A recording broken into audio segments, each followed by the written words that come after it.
Я вообще не вижу необходимости, почему мы здесь на местном уровне должны регулировать и самостоятельно проводить местные выборы.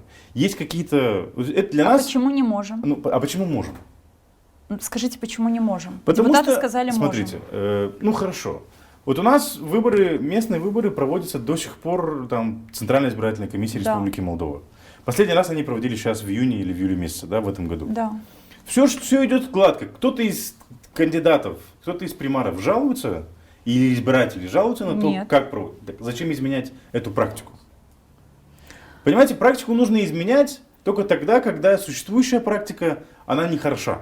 Она ущемляет наши права. А вот когда с вами работали 4 депутата в этой вашей рабочей группе, они говорили Это о... было одно из основных доводах. противоречий.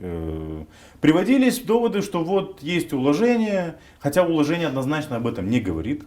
Если они говорят, что в Гагаузии есть эти компетенции, ну я с этим не совсем Хорошо, согласен. что хотят тогда депутаты? В чем лазейка? Явно, если это принято, значит, на мой взгляд, значит, есть Если какая-то это лазейка, принято, которую хотят это использовать. создает дополнительную точку напряженности между Кишиневым и Камрадом. В чем? В том, что Камрад Кишинев не отдаст эти компетенции.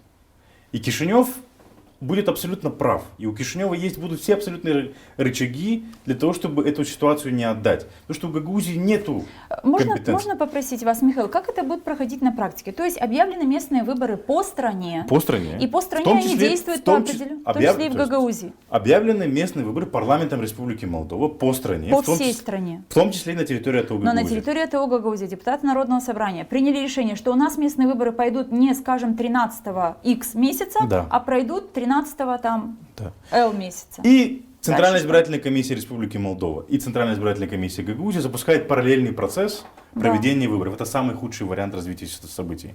И Почему? у нас в каждом населенном пункте формируется двоевластие. У нас есть один совет, два совета и два примара. Один избран по одним выборам, другой избран по другим. Это точка напряженности. Я не понимаю, зачем им это нужно.